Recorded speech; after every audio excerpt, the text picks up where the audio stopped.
Hello everyone. Today we will be discussing the third module of CN super important questions.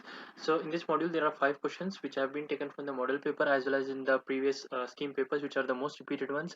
Make sure you watch this video till the end. Easily you can score more than 80% marks. And before starting, please do like and subscribe. It helps me make more videos like this.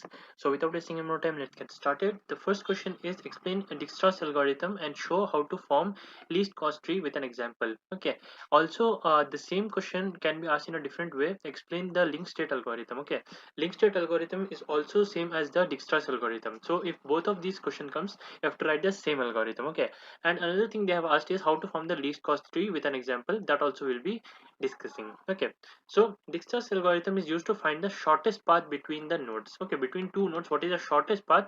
That is found by the Dijkstra's algorithm. Okay, so the algorithm is given below. You have to start it like this. Dijkstra's algorithm. Okay, there is an initialization part and calculation part. Okay, two parts is there. The first is the initialization part and second is the calculation part. Okay, so let's understand what is the initialization part. So in we have to form a least cost tree. Okay, so since we need to form a tree, we will be taking the root node into the tree initially. Okay, tree is made of only the root. Okay, then we will run a for loop. What we will run? We will run a for loop from 1 to n. N is the number of nodes. Okay, if y is the root, okay, in case if y is the root, then distance to y will be 0, because from root to itself the distance will always be 0. Okay, else if y is a neighbor, that the cost of that means from moving from y to its neighbor, what is the cost, that will be stored in d of y. Okay, so that will be defined in cost of root to y. Okay, c is the cost array which will be having the cost from root to y. Okay, that will be stored in dy. Else if it's not a neighbor also, then it means that it is not reachable. Okay, that node is not reachable, because it's not always that all the nodes are connected to each other, right? Some nodes will be there which will be connected to other nodes, but this and this node is not connected here, right? So that in that case the cost will become infinity there. Okay, so this is the initialization part. First is the tree is equal to root and second is one for loop. Okay, with if and else condition. Next is the calculation part. Here we will be repeating it. Okay, repeating means it will be do while loop or a while loop. Okay, so what is the condition? Until all the nodes are included in the tree. So the tree which we had defined above, the tree array, that should be having all the nodes. Okay, all nodes should be there, then only we'll be stopping. Until all the nodes are not there, we will not stop. Okay, so the first thing is find a node w. Okay, we have to find a node w such that with d of w, means distance of w is minimum among all the tree nodes not in the tree. Okay, so see, in the tree some nodes are there. Okay, there are two scenarios. In the tree some nodes are already there, and the ones which are not there, those are present here. Okay, so among this, which is having the minimum cost, that will be taking, and that node will become w, and that we will have to add it to the tree by taking a union operation. Okay, now the tree will be having a new node. Okay, for that new node we will be running a for loop where every node x which is a neighbor of w not in the tree. Okay, it is a neighbor of w but it is not in the tree, means w might be connected with some other nodes, right? So we'll be taking each of those nodes into consideration in the for loop. Okay, and what we will be doing, we'll be writing d of x, means till that neighbor x. Okay, w is here and we have taken w, and suppose that this is the root node y. Okay, from y to x we'll be finding the distance. Minimum of d of x means direct distance. Okay, this is y, this is x, direct distance is more, or dw plus cwx, or y to w and w to x. Okay, this is more, means which is less we will be calculating. If I go through w, that will be less, or if I go directly, that will be less. Okay, based on that I'll be taking the answer here. We'll do that for all the nodes. Okay, so that at the end of Dijkstra's algorithm we'll be having a tree set which will be having all the nodes with the minimum path. Okay, so the same thing is described here also. You can go through the theory part here, but whatever I have explained about that also, if you write in your own words, that will also be sufficient. Okay, now to create the least cost tree, each node needs to run LSDB algorithm. What is LSDB? Link state database algorithm. Okay, that's same as the previous one, Dijkstra's algorithm only. Okay, so let's consider an example here. Okay, so the following graph is given. Since they had asked the example, this is the example here: A, B, C, D, E, F, and G. So 7 nodes are here, and the cost is also given here. From the A to D the cost is 3, A to B the cost is 2, B to E the cost is 4, and so on. Okay, so these are the nodes here, and this is the table. So from A to A the cost will be 0, from B to B the cost will be 0, from C to C the cost will be 0, from D to D, the cost will be 0. So the middle diagonal will always be 0. Okay, and the other ones, A to D and D to A, both will be 3. Okay, so see, A to D, it will be 3, and D to A, that will also be 3. Okay, so in that way we'll be filling, and whichever is not connected, see, A and C is not connected, it is connected via B, but directly it's not connected, right? So A and C, that will be infinity. Like that we'll be filling this table here. Okay, so after filling the table we have to find the least cost, means which path is the least. If suppose what I mean is, I want to go from A to E. Okay, I want to go from A to E. If I go through B, my cost will be 2 plus 4. If I go through D, my cost will be 3 plus 5, which is more less, which is lesser. This is 8, this is 6. So this is my least path to go to E. Like that we'll be calculating for all the nodes. Okay. So least cost tree formation is same by using that algorithm. We'll be starting from A. Okay. Now from A I have two options. I can go to B, I can go to D. Which is more easier? To go to B, I have the cost is 2. To go to D, the cost is 3. Which is more, which is lesser? The 2 is lesser, right? So that's why I will be taking this as a solid line, and this will be still a dotted line. Okay. Next, from B again, I'll have an option to go here or here. From B, if we have a look, 5 and 4, which is lesser? Obviously, 4 is lesser, so I'll be going to E. Okay. So see, I have gone to E. Now from E to F, that is only single path. So if I go from E to F, that will be cheaper, or if I go from B to C, that will be cheaper. Okay, so let's have a look. If I go from E to F, my cost is 2. If I go from B to C, my cost is 5. Okay, but to go from E to F, I had to cross this also, right? 4 plus 2, that is lesser, or 5 is lesser? Obviously 5 is lesser, but since we have taken this path, you have to take this one also. Okay, got my point? I'll repeat. See, we have taken this path. Okay, now the question is whether this path is smaller or this path is smaller. If we take it separately, this path is 5, this path is 2, this will be smaller, but to reach here I had to go through here, so I have to take this also into consideration. So 4 plus 2, it will become 6. Okay, and this will be a direct path, which is 5. Now in this case, this is smaller, I can take this one. Okay, I can take this one, but I also had taken this path already, right? I had taken this path already, so I'll be taking this one also. Okay, afterwards we'll consider which one to consider. Okay, but for now we'll be taking this one as and this one as well. Okay, so both of them will be taken into consideration. Okay, see, here we have taken both of them. Okay, now like that we'll keep on continuing. E to F, then we'll be considering, and from F to G. Okay, so from C to G we don't have, so that's why we have to take this one, E to F also. Okay, to reach C, my only path is B to C, that's why we have taken this path. Okay, we cannot ignore this path, otherwise C will be unreachable. Okay, E to F and F to G. Okay, got the point. Based on that, we have to analyze and solve the problem. Okay, so either they can give you a graph in exam, or they can ask you to give an example. So you can take this example, just practice it 3 times, 2 to 3 times, you'll be able to keep it in mind. Okay, so that was about the first question, Dijkstra's algorithm or link state routing algorithm. Okay, both are same. Moving on to the second question, which is OSPF and BGP protocol with an example. Okay, so OSPF means open shortest path first, BGP means border gateway protocol. Okay, let's understand each one by one. OSPF is open shortest path first. Okay, OSPF is an intra-domain protocol. Intra-domain means what? Inter-domain means between domain 1, domain 2, domain 3. This is inter-domain. Okay, between the domains. Intra-domain means inside one domain, the connections are made between the different parts. Okay, that is called as intra-domain. So OSPF is what? It is intra-domain protocol. It is based on link state routing protocol. Okay, it is based on link state routing protocol. And OSPF, each link is assigned a weight. Okay, so each link will be having a weight, like the cost. Okay, how much it is to cost from going to this here to here. That cost will be depending on throughput, round time, reliability, and so on. These factors calculate what will be the weight of that link. Okay, the following diagram illustrates the cost. For example, here I have N1, N2, N3, and N4. Now, from N1 to N4, if I go directly, my cost will be 12. Okay, the cost will be 12. If I go through R2, the cost will be 7. If I go through R3, it will be 4. Okay, so the costs are given here. This is 4, this is 5, this is 3. So if I go directly like this, it will become 4 plus 5 plus 3 plus 4. Okay, if in case if I go from here, the cost will be 5 plus 3 plus 4. If I go from here, the cost will be just 4. Okay, so you get the point, right? This is 4, this is 3. 4 plus 3 is 7, so it will be 7 here. 4 plus 3 plus 5, it is 12, so it will be 12 here. Okay, initial cost will not be considering. Okay,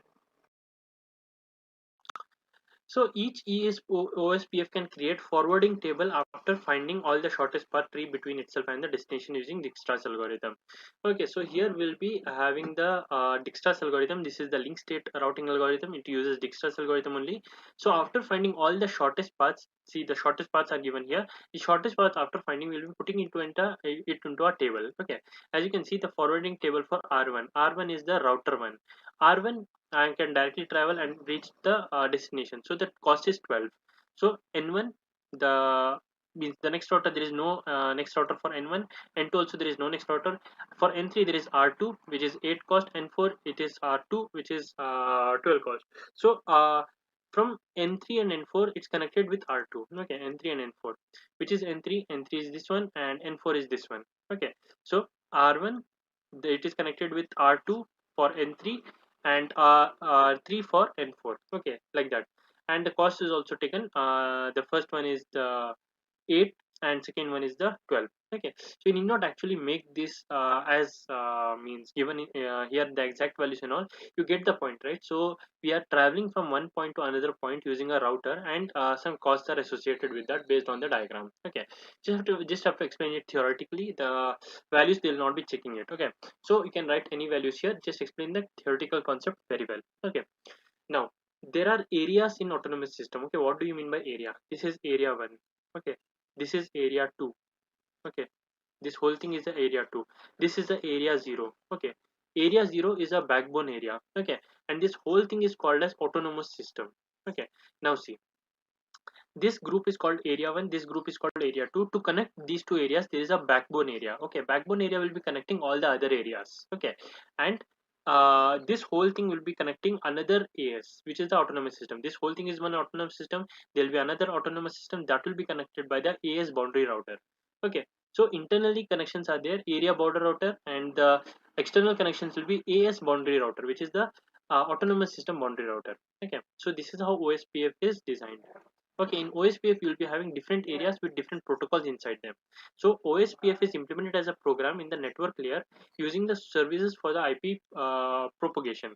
OSPF messages are encapsulated inside the datagram. Okay, if the messages are being transferred, the message 1 is being transferred, they will be encapsulated into the datagram. Okay, it will be in the form of datagram. Okay, and OSPF algorithm slightly differs from the link state routing algorithm because there are autonomous system involved, and area borders, area routing, there is a backbone here, and the different routers are present in inside them as well.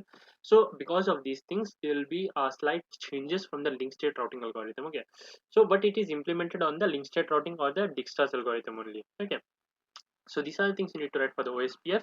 Moving on to the second one, which is BGP, which is Border Gateway Protocol version 4. Okay, so usually we'll be using version 4 only. So Border Gateway Protocol version 4 is the only internet inter-domain routing protocol used in the internet today. So current internet today, it works on which protocol? Border Gateway Protocol. Okay, repeat with me. The current internet protocol which is there all over the world, it works on BGP, which is Border Gateway Protocol version 4. Okay, so it is inter-domain protocol. Inter-domain means domain 1, domain 2, domain 3. And how these domains are connected? These domains are connected by BGP, which is Border Gateway Protocol. Now it is based on path vector algorithm or the Bellman Ford algorithm. We'll be discussing the Bellman Ford algorithm in the next question. Okay, it is based on Bellman Ford algorithm. The following diagram shows an example of internet with 4 autonomous systems. Okay, so there is a 4 autonomous systems here. Like previously I showed you what is inside an autonomous system. Like that, this is one autonomous system, this is another autonomous system, another autonomous system, another autonomous system. There are 4 autonomous systems: AS2, AS3, AS4. Okay, AS2, AS3 and AS4. These are what? These are the sub autonomous systems. Okay, and A1 is the transient one, because if you observe carefully, this is a smaller one and this is a smaller one, this is a smaller one, and all of them are connected to this one, which is a major one. Okay, and the line also you can see, this is a thin line here. Okay, so this is an inside one autonomous system connection, this is also inside autonomous system connection, but here you can see there is a point to point link. Okay, this is a point to point wide area network. So this is a major like a backbone. Okay, in the previous one we had seen a backbone, right? So this is the backbone for BGP. Okay, so sample internet with 4 layers. You just have to make it like this, very simple. Just make a cuboid here and here, and connect it with a circle called as the router. Do it for the same for the other two as well, and connect it with another one, and mark this as the transient one and the other one as sub autonomous systems. Okay, each autonomous system above uses either routing information protocol or open shortest path first. So each of these inside, okay, these use any of the algorithms like OSPF and routing information protocol. To enable each router to route a packet at any network in the internet, we use external BGP. Okay, so we use two types of BGP. External BGP will be connecting these two. Okay, external BGP, external BGP, external BGP. These are the external BGP. Okay, internal BGP will be making a connection in between them. Okay, that's the difference. To enable, we install the external BGP for enabling the route to route a packet to any network in the internet. If I suppose that R5 wants to send some message to R9, we will be implementing eBGP so that it sends first here, then iBGP will send from here, and eBGP will be sending from here. Okay, so that is eBGP. The other one is internal BGP, iBGP, on all routers to transfer the information within themselves. Okay, eBGP allows two physically connected border routers to in two different ASs to form a pair and exchange the messages in two different ASs. Right, that's the main point here in eBGP. This is one AS, this is another AS. If you want a connection between them, eBGP here, eBGP here. If you want to send the messages internally inside the same autonomous system, we'll be using a iBGP. It creates a session between the routers in the same autonomous system. Okay, that was about the BGP. Let's move on to the third super important question, which is explain Bellman Ford algorithm with an example. Also, if they ask you about the distance vector algorithm, that is also same only. Okay, distance vector or path vector, all of them are same. It comes under the same topic, Bellman Ford algorithm. So, what is Bellman Ford equation? It is used to find the least cost. Okay, it is used to find what? Least cost means shortest distance between a source node X and a destination node Y. This is the starting point, this is the ending point. From X to Y I have many paths. Okay, which is the shortest path among these? That is found by the Bellman Ford algorithm. Okay, through some intermediary nodes ABC, means in between also nodes will come through which we'll be connecting, and we'll be finding which connection makes the least cost, and that will be taken into consideration. Bellman Ford equation uses the following to calculate the cost between node X and node Y. Okay, so between X and Y the cost will be calculated by using this equation. So we'll be having minimum direct path is smaller, or if you pass through Z it will be smaller. CXZ means what? The cost from X to Z, that, and then from Z to Y this is smaller, or if I go directly from X to Y this is smaller. That minimum value will be taken and put into here. So from X to Y the minimum path will be stored here and the minimum cost. Okay, so the following diagram shows the implementation. Suppose I want to go from X to Y. As you can see here, there is three paths, through A, through B, and through C. So the cost through A, cost through B, cost through C, plus A to Y the cost, B to Y cost, and C to Y cost. Whichever addition is smaller, this one or this one or this one, that one will be taken into consideration. And whenever it is taken, we will be updating it as a straight path. Okay, suppose that if this is taken into consideration, we will be updating it as DXY, which is the path, and the total cost will be equivalent to this plus this. Okay, we use distance vector to keep track of the costs. Okay, like the previous one we used the forwarding table, right? So here we'll be using distance vector, okay, to keep the track. An example of distance vector is given here. From A to D the cost is see, from A to A the cost is 0, from A to D the cost is 3, A to B the cost is 2. So like that we'll keep on writing. See, from A to B the cost is 2. Okay, and A to D the cost is 3, so A to D the cost is 3.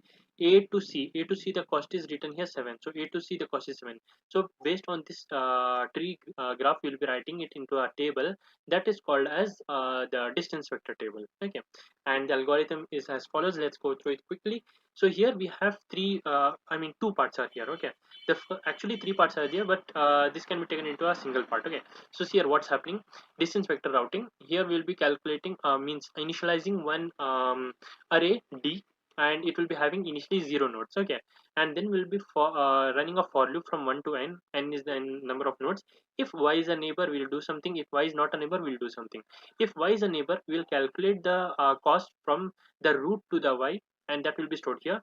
If y is not a neighbor, the cost will be infinity, and after calculating all the d values, we'll be sending it to all the neighbors. Okay, and then if we'll be updating it. Updating means what? If any shorter path we find, so we'll be waiting for a dw neighbor from any change in the link. From y to n, again we'll be running the same thing and checking if the new path of dy which we have got, that is smaller than if we go through another node w. In case w has come, okay, see, I have the direct path. Okay, now if another new path comes like this, I have to check that, right? And this is a w, so I'll be checking the cost to w from myself, and plus the cost from myself to y, that is smaller, or direct path to y is smaller, and that will be updated here. Now, after that, if any changes in the vector, whatever, if any changes happen here, that change will be updated and sent to all neighbors, so that neighbors will be having the updated values. Okay, very simple. First part is the initialization part of the direct paths, and this will be in case any middle node comes as w, we'll be checking if we'll be testing if any w is there such that it is having a lesser cost. We'll be calculating it here and we'll be updating it and sending it to all the other neighbors. Okay. Moving on to the fourth super important question, draw IPv6 datagram format and explain the fields. Very, very important question. Don't miss this at any cost. Okay. So here IPv6 datagram format. Okay. The first thing you need to draw is this one. Okay. The packet. In the packet, you will be having the first 40 bytes for the base header, and the rest of the thing will be having the payload. This will be having the actual data, and base header will be having some metadata. Okay. What will be the metadata? This is the metadata. Okay. This is the base header. So you can imagine it like this is the expansion of this. Okay, this is the expansion of this. So we have to write this and define each term. Very simple to remember. Destination address, source address, half of the diagram is done. After that, you'll be starting from here. This is the first thing, is the version. What do you mean by version? Version means it will be defining if it is IP6 or IPv4. Okay, that is the version. Second thing we have is the traffic class. Traffic class means it is an 8-bit which is used to distinguish between different payloads with different delivery requirements. Means there will be different types of data and different lengths of data, which class that data belongs to. First is the version, second is the traffic class, third is the flow label. What do you mean a flow label? It is a 20-bit field that is assigned to provide a special handling for particular flow of data. Okay, so it will handle the particular flow of data, that is called the is the flow label.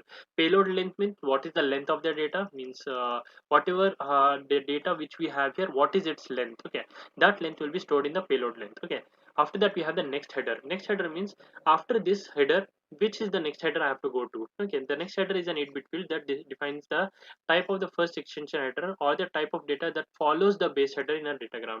Means there will be many headers, so this header will be having what is the information of the next header, next will be having where it is the next header, and so on. So that next header information will be there. After that is the hop limit. Hop limit means how many times it can pass through until it stops. Okay, pass through different layers until it can stop. Okay, that is the hop limit. Okay, there is a limit defined. After that, it's very easy. Source and destination address, 128-bit address of the datagram, and payload is the actual data that is to be transmitted along with some other information. Okay, this very simple question, but very, very important from the exam point of view. Don't miss this question at any cost. Okay. Moving on, we have the last super important question, which is explain DHCP and its importance. Okay, very interesting question. DHCP is Dynamic Host Configuration Protocol. Okay, what it is?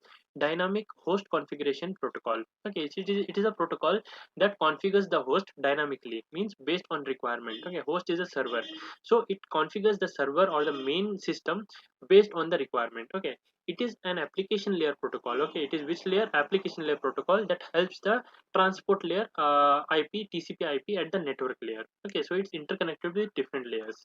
DHCP has found widespread use. Okay, means there is a lot of use of DHCP in the internet, and it is called as plug and play protocol. Okay, now what is its importance?